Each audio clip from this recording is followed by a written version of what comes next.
Good morning and welcome to another video with an ironic introduction. Today I will be talking about my arena grind strategy as well as why I think it's applicable, when I think you should do it, why I do it, as well as I'll end the video with some tips I have for beginner players, people who are also in the beginner bracket or the intermediate bracket and are aiming to get like a 3-star featured, a 4-star featured, or the 4-star basic, and tips I think you should consider when you're trying to aim for those characters, especially as you're building your way up. So first things first, I'm going to show you my strategy, and I'll kind of explain why it works after I've shown you what I've done. But the first thing I should mention is that this might be kind of like a cringe warning. So typically when people do arena grinding, they try to infinite streak. Well, the thing about being a beginning player is that you don't have characters at high enough ranks and levels in order to do a infinite streak. So you're stuck in this position where you end up grinding as high of a streak as you can, being as good of a player as you can, in order to maximize your point value for every fight won.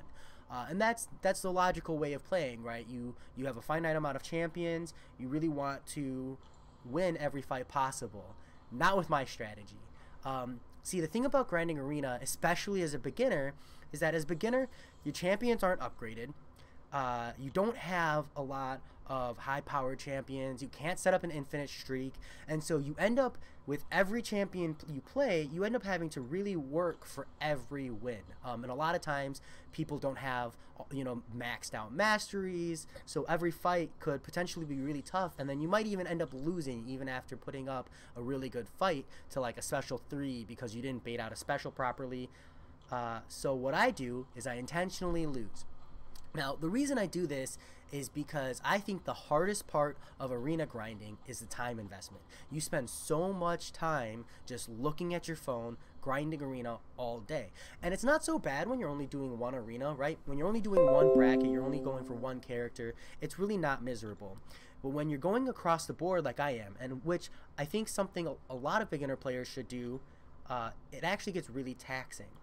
Now, the reason this strategy is so good, in my opinion, is because what you're doing is you're sacrificing multiplier in return for time played.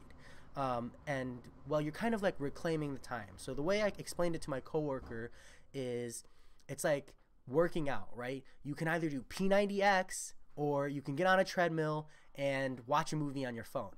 When you're doing P90X, you're going to get a lot more out of the workout in a shorter period of time because, well, if you've ever done P90X, you probably know. But when you're on a treadmill watching a movie, you can catch up on a show, you can, be entertained while you're working out, and you're kind of like killing two birds with one stone. So let me show you how efficient my grind strategy is, that I feel you don't need to look at your phone at all. In order to prove it, I'm going to start this fight with the phone behind my back, and I'm going to look away from the computer, and I'm going to show you how easy it is to win these 3 fights without ever looking at the screen.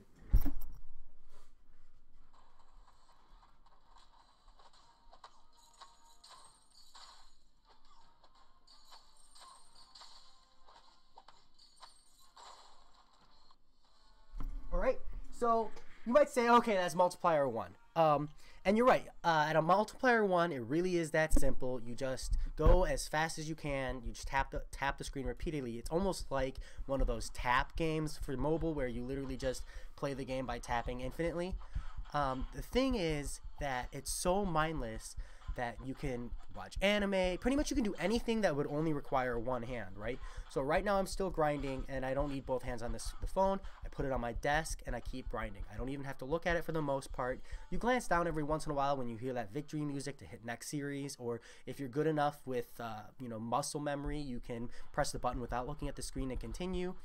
I apologize for the game quality. It's struggling on my phone.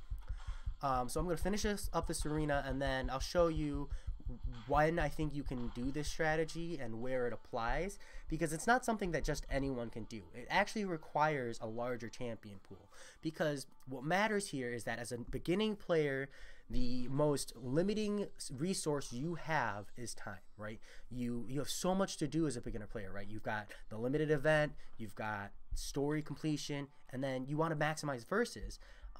But when you do all of that, it's like you're playing nonstop. And I mean, lots of YouTubers have shown that you can make a free-to-play account and you can legitimately play nonstop for 9-10 hours, you know, and just progress and progress and progress because of how quickly you level, because of how much content there is.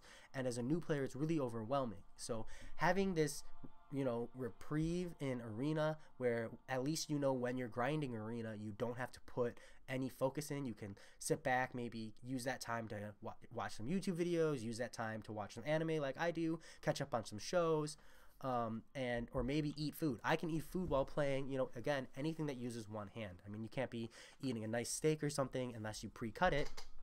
But what matters when you do this strategy, I feel, are a few things. So first things first, I would not use this strategy if you have less than 30 champions. Because when you have less than 30 champions, and I mean per arena, right? So if you're trying to get milestones in the, you know, 4-star featured arena, or maybe you're going for that character, if you only have 30 characters, you're going to want to win every fight. Because even if you do the rotation every 2 hours, you set an alarm, you wake up, you don't have enough characters to pump out enough points without winning as many fights as possible. And you probably won't be able to set up an infinite streak if you are limited on the number of characters you have to begin with, but you can still maximize your points that way.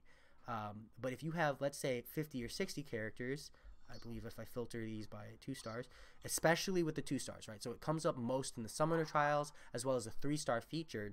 You know, you've got this big list of champions, you know, where you don't need to be paying attention the whole time, especially with the lower ones where all you're going for is milestones. You know, you want that to be as mindless as possible so you can kind of reclaim your time to, in a sense. So that's my arena grind strategy. Essentially what I do is I prioritize my arenas. I take a look at my champion pool and I go, how many points can I feasibly get, right? And if you're math savvy, it's really easy to find out. So I've done some of the math, and I'll actually set up the math in the descriptions for you below for what your multiplier is. But essentially, you take what point score you're getting for your lowest level champion, and if you are pushing your win streak to streak 7 and then intentionally losing, it is a multiplier of 2.03 if you don't count the intentionally lost round.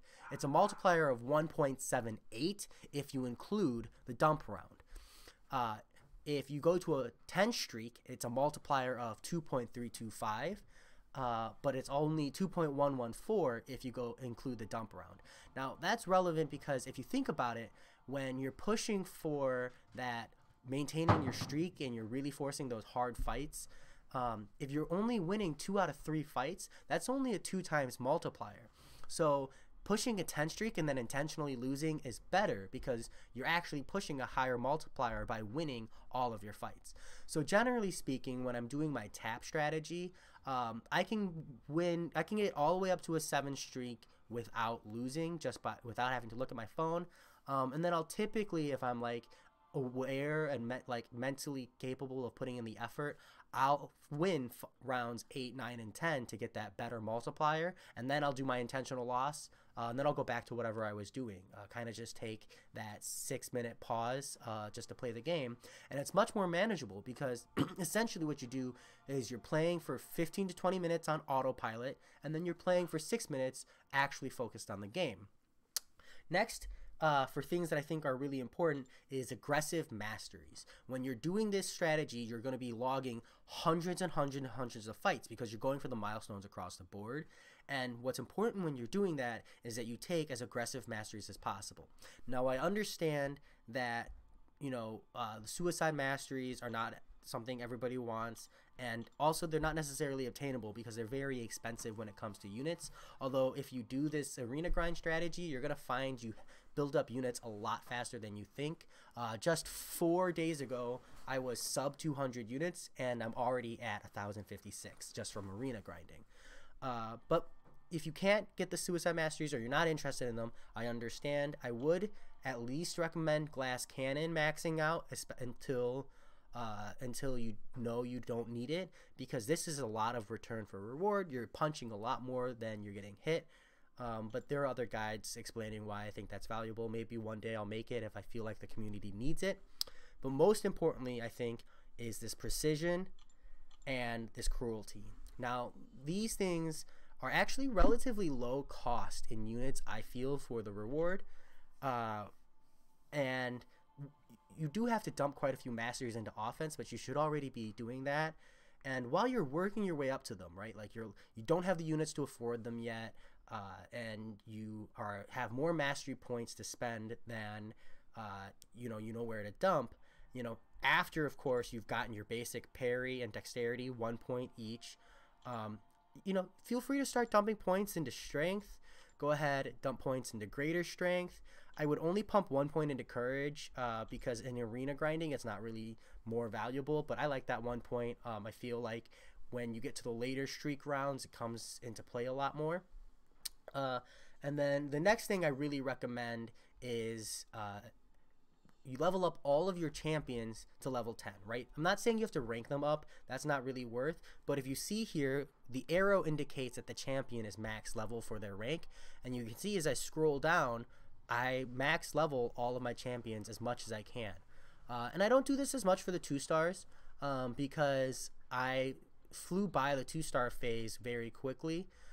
But even if I click on, someone here in the middle, I believe Iron Man. See, I did level him up to 9. I just don't think he's worth the extra ISO to bring him up farther. I think for the 2 stars, if you're find that you're progressing slowly, feel free to level them up to level 3, level 4. There is an efficiency there where the amount of ISO needed to level them up is exponential, and so leveling them up to 2 to 3 is so cheap. 3 to 4 is very cheap, and there's a lot of immediate value there for that. I apologize for screen tweaking out here. Hold on. That's Nidalee in the background from League of Legends, in case you're interested. It just seems like my game crashed. I guess I must have touched something wrong. So that's what you need in order to grind the arena efficiently. My strategy works best if you have more than, I would say, a total of 70 to 80 champions. More than 30 in any given arena, because if you're really going for that character, you are going to want to go with either an infinite streak strategy if you can manage, or a push the streak as high as you can strategy if you manage. But I would like to mention that at 30 champions, right, when you're pushing streaks of 10, I would recommend, instead of like going for that exactly 2 hours rotation, what you should do is run through all your champions, wait until your back half champions are refreshed, and then run going top down again. It's really worth waiting that extra 15 to 20 minutes for the optimized point value. Just something to think about. So at this point, if you're a veteran player, you probably don't care anymore, so go ahead and do your thing. But for beginners, I have some really valuable tips I think that I utilized when you're considering finally stepping out of going for milestones and you're trying to move towards going for champions. Because as a beginner, like day 1, don't even think about going for a 3-star champion or a 4-star champion. You don't have the pool yet. Do what you can to max out in summoner trials. And so what I would do is I would alternate through arena. Max out all your characters on arena, run them all in the summoner trials, and the 3-star if you cap out on summoner trials, and then go back to grinding your story, grinding Alliance War, Alliance Quest, dungeons. Make sure you do all of them because you get rewards across the board and it really builds up. Maybe 10, 15 days into your beginner bracket, if you're there already, this is when you should maybe start considering going for either a 3-star, 4-star basic, maybe the 4-star feature if you're a whale. I was able to get the 4-star featured, I think, at 18 days, and that was with I was playing 10 rotation refreshes a day, just because I'm a madman and don't need sleep. And then another thing to think about is make sure you max out on the event. It's a limited time thing, and even as a beginner, you might feel, oh, the story is so much more valuable, but the truth of the matter is, in the long run, the event is something you won't get back. Make sure you always time your level boosts to maximize your experience, because the more masteries you can get before you go to push and grind arena, the better off you'll be in arena. You'll push so much more damage out, or you'll be much stronger in defensive capabilities when it comes to surviving and winning fights. And finally, save all of your arena boosts. Don't even open the crystals. you're gonna hold the crystals, because if you open them, they only get like a 3-day save time in your inventory. So as you can see, I have 40 arena boost crystals. That's because I literally just hold them until I know I'm going to use them. And then when you're like, okay, finally I'm ready to go for a character, pop a bunch of these until you're capped out on your inventory, and then go ahead and only use them when you're at 3 times multiplier. Because I don't know if the multipliers stack or not, but that really is the best time to use them. I'll double check with the multiplier stack and update if I'm wrong. But that's it. Hopefully this video helps new players who are grinding. I think that even if you're a veteran and you're just trying to grind milestones, I think realizing that you don't have to look at your phone to grind milestones, right? You're not competing against PvP. You're not tracking a win-loss ratio, right? It only shows your win rate, number of wins on your stats sheet. And so I think that if you have a very limited amount of time, say you only have an hour or 2 hours to play a day, it is super important to set up an infinite streak, make sure you get the most out of every fight, because you're stuck and you don't have enough time to play. But if you're like me, where you just sacrifice sleep and you've got 6 hours to play or 4 hours to play, I think that my strategy can really help you grind without taxing yourself, right? Especially in the long run, the most important thing about any game where you're working on progression and building up resources, the most important thing is to not burn out. Because if you burn out, then it was all for nothing. Something to think about. Other than that, I don't really have much to add. I mean, I've got so much to add, I could talk for days, but at that point, I'm just doing it to listen to myself talk. So really, I'll talk to you later.